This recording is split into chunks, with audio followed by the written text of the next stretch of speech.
Dios le bendiga a toda la hermosa familia Vida Nueva. Que los tres grandes del cielo y de la tierra puedan bendecir a todos nuestros oyentes, a todos aquellos que están siempre conectados, están allí enchufados, muy pero muy pendientes de todo nuestro contenido. Lo hacemos con mucho amor, con mucho cariño, primeramente para nuestra organización Vida Nueva Internacional y también para todos aquellos que nos siguen y que quieren comer también una sana palabra de Dios. Continuamos con nuestra espada profética. Hoy vamos con la número 2. Magistralmente lo hizo la pastora Yosmar en nuestra cápsula anterior. Te invito, si es la primera vez que te topas con este video, a que puedas buscar los videos anteriores para que ya puedas ir calentando los motores de lo que va a ser nuestra espada profética. Hoy nos adentramos ya de manera directa con los profetas. La pastora Yosmar lo había explicado muy bien en la cápsula anterior. Vuelvo y repito, la diferencia que hay entre profetas mayores, profetas menores. Bueno, esto de por sí añado que es una connotación que le colocó la Iglesia Católica aproximadamente en el siglo III después de Cristo para poder diferenciar lo largo y lo extenso de los profetas. Pero bueno, cuando uno analiza Oseas con Daniel, que Daniel pertenece a los profetas mayores y Oseas a los profetas menores, tiene mucho más capítulos Oseas. Y no quiere decir que sea una importancia un profeta con otro. Realmente todos fueron profetas, todos fueron protagonistas, pero en este caso la Iglesia Católica se tomó el tupé de poder hacer una división a la cual, bueno, ha traído muchas contradicciones. Para nosotros, simplemente para la Iglesia de Cristo, estos son profetas y hay que estudiarlos en la palabra de Dios. Por cierto, tampoco estaban ordenados, como muchos creen que cronológicamente la Biblia, que esta es la secuencia natural, que después de Daniel llegó Oseas y antes de Isaías, y bueno, estaba Ezequías, o estaba seguramente Isaías o Jeremías antes de Oseas. Realmente no fue así. Hay que estudiar, cada quien tuvo su ciclo, cada quien, incluso muchos de ellos estuvieron a la par uno con los otros, explicando y dando el mensaje de Dios para lo que significa puntualmente un arrepentimiento. Muchos dicen que no existen profetas mayores ni menores, porque en este caso entonces Elías, el gran profeta, bueno, fuera un mini profeta porque él no tuvo la virtud o no dejaron registros bíblicos autorizados por el Espíritu Santo como tal y los referentes canon.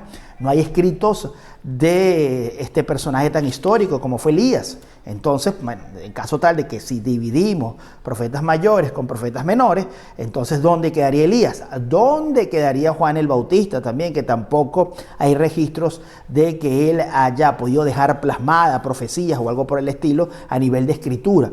Por eso que esto es una simple acotación y bueno, ha quedado así para diferenciar profetas mayores y menores, pero bueno, a la final todo se va a resumir la cantidad de extensión de escritura, capítulos, versículos, que dicho sea de paso, tampoco existían en los textos originales, no existían versículos, no existían capítulos tampoco. Hoy adentramos ya directamente con lo que va a ser este primer profeta que nos encontramos, como eso sea. Así que yo te pido allí que saques tu Biblia, saques tus apuntes, porque vamos a comenzar a hablar acerca de este hermoso profeta. Característica fundamental de este profeta Oseas, o bueno, este hombre de Dios, es que pasó por una de las experiencias más tremendas que puede pasar un ser humano. Y en una de estas fue la obediencia plena a Dios a buscarse una mujer impía, a una mujer fornicaria, como lo dice allí específicamente el capítulo número 1. Un hombre que tuvo que pasar por un proceso muy, pero muy fuerte, donde su hogar literalmente se destruyó, se vino abajo, obedeciendo siempre a la voz de Dios, porque era un propósito divino de Dios. ¿Para qué? Muchos dirán, pero ¿es que puede Dios acaso dar estas locuras? Dios, entendiendo, es una similitud, algo así como lo que hizo este gran hombre o el padre del pueblo de Israel, como fue Abraham, en dar esa connotación especial de ir a sacrificar a su hijo. El mismo Dios mandó a sacrificar al hijo de Abraham, en este caso Isaac. Sin embargo, Dios allí intervino ya en los momentos finales para probar la fe de este hombre. Parecido a todo esto es lo que Oseas pudo vivir, pero en este caso que Oseas sí materializó toda la obediencia que Dios le había dado, le había connotado sobre cuál iba a ser el futuro de Oseas. Oseas predijo dentro de lo que se conoce como Israel. Había que entender y muy puntualizar la clase anterior, que es importante podernos llevar a lo que significa la división del reino. Reino del norte, reino del sur, un Israel bendecido que tuvo un tridente, si se quiere, magnífico en ese Saúl, David, Salomón, que le mostraron la gloria perfecta, lo que es un pueblo entre altas y bajas, un pueblo sano, podríamos nosotros connotar allí. Pero el pecado de Salomón, que la pastora Yosmar lo había explicado muy puntualmente, había decretado una profecía sobre él donde se iba a dividir el reino de Israel, se iba a dividir la gloria perfecta de Israel. Muchos por allí creen, muchos teólogos atribuyen de que el reinado perfecto fue el de David, y por eso a otros teólogos también asimilan y entienden que por David fue que se dio la promesa del nacimiento del Hijo de Dios, de Jesús, a través de ese pacto davídico.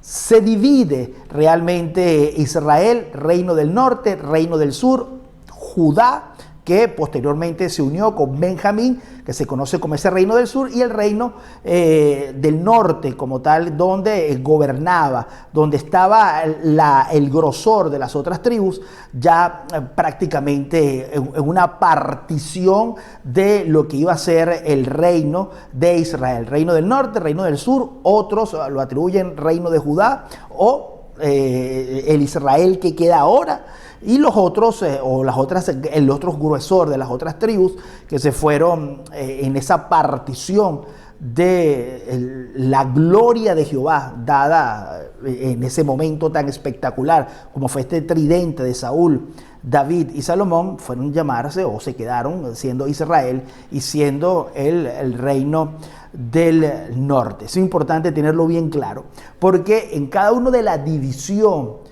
de estos 12 reinos, reino del sur, reino del norte, Judá, Israel, también aparecieron profetas, y estos profetas comenzaron a hablar la palabra de Dios en cada uno de estas dos variantes, de estas dos vertientes, de estos dos ríos que ahora se separan, pero que sin embargo siempre fueron el pueblo de Dios. A pesar de que internamente estaban divididos, Dios los seguía viendo como parte de su pueblo, a pesar de que había una división muy marcada. Oseas nace allí específicamente siendo uno de los profetas más espectaculares. Yo en lo particular creo que Oseas fue el Jeremías de Judá. Jeremías fue ese profeta que pudo testificar, anunciar y advertir al pueblo de Judá sobre la división, sobre lo que le iba a venir, sobre esa gran deportación, sobre la cautividad que iban a sufrir a manos de Nabucodonosor. En paralelo, Oseas también fue el último profeta que pudo advertirle a Israel, al reino, a ese reino del norte, de lo que iba a sucederle también a ellos por causa del pecado. También muy puntualmente, parecido a Jeremías, en el otro extremo, hablar puntualmente de que ellos también iban a caer y que iban a estar allí sostenidos sobre un juicio que iba a desembocar en una capitulación de los asirios, en una invasión de los asirios, en una destrucción y en un cautiverio también a manos de los asirios. Cuando hablamos de Oseas y puntualizamos de que era un hombre que había pasado por un proceso de Dios, él venía de tomar como esposa, bajo el mandato de Dios, que le dijo: ven. Nosotros siempre lo hemos dado en lo que significan nuestras cápsulas de Apocalipsis, en estas cápsulas escatológicas que hemos dado, igualmente como en nuestras armaduras teológicas, y aquí en este nuevo ciclo que vamos a comenzar a hablar de las espadas proféticas. Siempre vamos a hablar y van apareciendo los textos que van a dar ese fundamento importante para ir llevando la secuencia y no perder minutos valiosos leyendo texto y hablando de textos que seguramente por allí nos pueden hacer que el contenido sea mucho más largo. Queremos que este contenido sea práctico, sea rápido y sobre todo sea muy entendible para todos aquellos que escuchen nuestras enseñanzas. Versículo 1, capítulo 1, versículo 1, 2, puntualmente Dios le dice: ve, anda y cásate hazte con una mujer que sea fornicaria, una mujer que tenga una vida desordenada. Hazla como esposa. Y obviamente cuando uno comienza a leer este capítulo 1, el capítulo 2, el capítulo 3 de Oseas, uno puede entender que la mujer Gomer, como era su nombre, literalmente fue una mujer del mundo, una vulgar prostituta, una mujer que se pudo prostituir, que antes incluso de ser prostituta ya había tenido encuentros de fornicaciones. Eso es muy importante. Cuando uno está haciendo la lectura del libro de Oseas, primero el escritor a nivel poético, este gran hombre, habla y comienza a describirla primero como una fornicaria, pero más adelante, muy importante, le coloca el tilde de adúltera. Obviamente ya se entiende que había consumado ese matrimonio con el profeta. Una mujer que abandona al hombre con quien se casó, abandona al hombre con quien vivía para irse detrás de sus amores. Obviamente, posterior, cae en la prostitución, se convierte en prostituta, comienza a venderse y también claramente se puede observar allí de que comienza a traficar en busca de comida, de vestido y de los insumos básicos para poder vivir. Quiere decir que allí, cuando uno estudia el trasfondo histórico, tanto de Gomer como de la paráfrasis del libro de Oseas, se da cuenta de que era una mujer terrible, una mujer pecaminosa, una mujer de que había conseguido todo con Oseas, había podido disfrutar de lo que significa tener un matrimonio estable con un hombre de Dios, pero ella decidió voluntariamente abandonar su hogar y lanzarse a los placeres de la carne y caer en lo más abajo, siendo una prostituta y posteriormente, antes del matrimonio, siendo también una fornicaria. ¿Lo sabía Oseas? Obviamente que lo sabía. Y también allí se había atribuido que Oseas en muchas palabras con Dios le atribuye y le dice: Dios, pero casarme con ella significa que la voy a odiar, significa que la voy a matar de sed, significa que en muchos casos voy a tener conflictos con ella porque me va a ser infiel. Pero todo era un trato de Dios con el mismo Oseas. Todo era un trato de Dios con Oseas para que Oseas pudiera tener ese corazón sensible para poder llevar una predicación del evangelio mucho más efectiva, una predicación del evangelio mucho más tácita y sobre todo muy sensible. Todo esto lo permite el Señor con una sola finalidad. El profeta tiene que estar, o este profeta, ante un evento tan histórico como iba a ser la caída y el cautiverio de Israel, uno de los reinos que se había dividido, Israel como tal. La función principal de este profeta era poder llevar un mensaje de advertencia hacia dónde se iba a desembocar la locura que estaba viviendo Israel en ese momento. Cuando hablo de desembocar esta locura, literalmente y profundamente era que el pueblo había adulterado contra Dios también. Había sido un pueblo que le había dado la espalda a Dios y que vivía en adulterio permanente. Muchos teólogos e historiadores creen de que Oseas representa cómo es la visión y el sentimiento de Dios ante el adulterio espiritual. ¿Y quién mejor que llevar esta palabra de Dios que un profeta que en carne propia había experimentado el sufrimiento de un adulterio, lo amargo de un adulterio, lo vergonzoso de un adulterio? Oseas pasó por todos los sentimientos que pudo pasar un hombre. Sintió rabia, sintió dolor, se sintió decepcionado, incluso le dio hasta ese sentimiento de poder acabar con su esposa. Y era lo que Dios sentía en ese momento por Israel. Israel en ese puntual histórico perfil circunstancial estaba siendo gobernado por Roboam. Que Roboam era Roboam II, hay que anotarlo allí, no el primero, fue Roboam II. Usted en su casa puede chequear los profetas y puede chequear los reyes e ir comparando en qué tipo de profeta o qué tipo de profecía se dieron dentro de los años, tanto del reino del norte como el reino del sur, o en este caso del reino de Judá o el reino de Israel. Aquí estamos hablando muy puntualmente del reino de Israel, el reino del norte.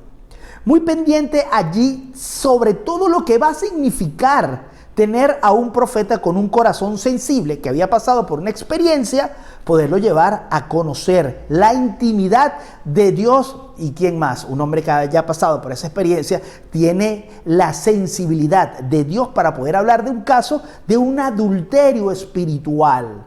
Eso fue lo que estaba viviendo Israel bajo las órdenes de Roboam. Vivía en un adulterio espiritual. Después de la división del reino, pasaron 200 años para que apareciera Oseas en la palestra.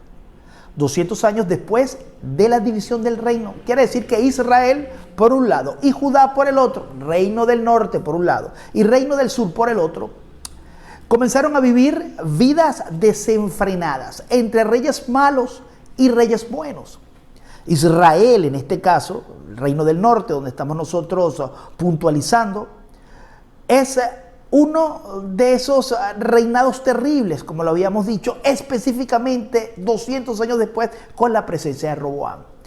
25 años de predicación llevaron a Oseas a advertir a su pueblo sobre el desenlace final del cautiverio que lo iba a esperar.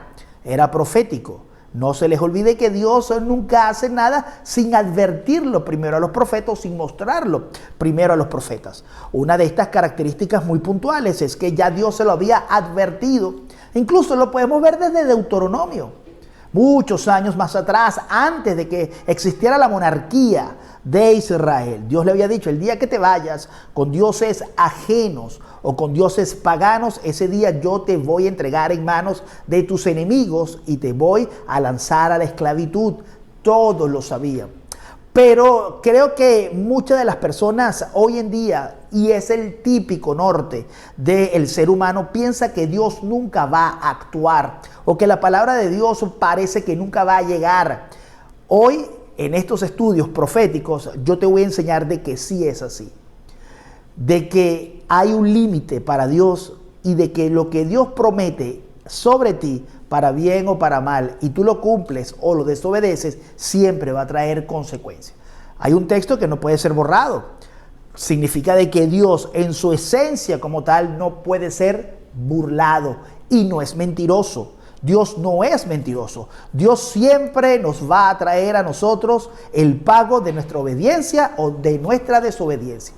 Que no sepamos cuándo va a llegar. Bueno, habíamos dicho que son 200 años después de la división del reino, en una monarquía, o en este caso con un Roboam II haciendo desastre. Características muy puntuales de este Israel cuando se levanta Oseas el profeta. Habían pactado con los asirios, habían pactado y haciendo alianzas políticas militares con dioses paganos. Tenían una mezcla, una apostasía muy triste, donde en su culto practicaban adoración a Jehová y adoración al mismo Baal, que era un dios prácticamente maldito por Jehová de los ejércitos. No debían de practicar la idolatría y lo hacían. Empedernidos, creyendo que agradar a los asirios y agradar a los egipcios iba a ser la connotación de su paz y de su tranquilidad, no sabiendo que en posterior estos asirios y estos egipcios lo iban a traicionar, específicamente los asirios. Tenían connotaciones que lo vamos a ver mucho más adelante cuando estemos ya revisando todos los capítulos y todos los versículos, donde Dios le hace una connotación muy principal de que se habían olvidado de hacer justicia, de hacer misericordia, oprimían prácticamente a aquellos que tenían menos capacidad económica, aquellos que seguramente eran los más humildes, aquellos de buen corazón, eran oprimidos también por los líderes religiosos. No había misericordia, no había piedad, no había justicia, no se trataban como un pueblo. Era una anarquía tremenda y que Dios no podía permitir. Connotación importante también. Oseas le recrimina de que se habían olvidado de los 10 mandamientos y que continuamente existían violaciones de las leyes de Dios. Dios siempre levanta a un profeta para advertirle a su pueblo sobre lo mal y sobre el destino final de sus acciones. La finalidad de casi todos los profetas de la palabra de Dios siempre se ha levantado cuando el pueblo de Dios o cuando el proyecto de Dios está sufriendo avatares y golpes a causa del pecado. Un profeta siempre llegaba para advertir a su pueblo o al proyecto de Dios, como lo he mencionado, sobre que hay que dar un giro de 160 grados y voltear, cambiar de rumbo, porque el desenlace puede ser muy trágico. Lo vemos originariamente desde todos estos profetas que se levantaron con un mensaje muy profundo y muy contundente acerca del arrepentimiento. Para hablar de Oseas en sí, en su contexto de los 14 capítulos, creo que tenemos que hacer dos divisiones muy importantes. Creo que el capítulo 1 al capítulo 3 habla de la vida de Oseas junto a Gomer, junto a la prostituta.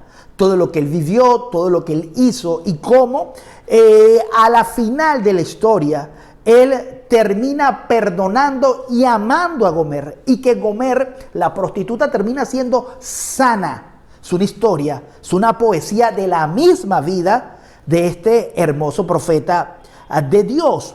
Pero del capítulo 4 al capítulo 14, ya puntualmente, vemos entonces el paralelismo espiritual, la connotación que va a existir entre Dios y el adulterio que estaba cometiendo el pueblo de Israel. Es ese paralelismo en el cual va a haber gran bendición, porque el mismo Oseas, dentro de este hermoso libro que yo te invito a que lo leas, son 14 capítulos fascinantes, uno puede muy puntualmente ver allí como un hombre que vivió un adulterio de una prostituta o de aquella mujer que se hizo prostituta. Muchos dicen que ya venía de la prostitución, practicando fornicaciones en el templo de Baal. Pero bueno, que Dios le permite contraer matrimonio con ella, o le permite, o sea, llegarse a ella para cumplir un propósito. Del 4 en adelante, hasta el 14, hasta donde termina esta hermosa historia, nosotros podemos observar magistralmente que Dios utilizó a ese hombre para dar una enseñanza a Israel, donde existen tres aspectos importantes: el amor, la traición y el adulterio, y la reconciliación. Esto lo vamos a ver nosotros en nuestra próxima espada profética, invitándote para que te suscribas, para que sigas todos los contenidos de Vida Nueva Internacional, que sé que van a ser de mucha bendición para tu vida. Dios te bendiga, Dios te guarde. Desde la República Dominicana, Pastor Luis Ernesto Ojeda, con una espada profética para todos ustedes, estudiando a partir de hoy el libro de Oseas.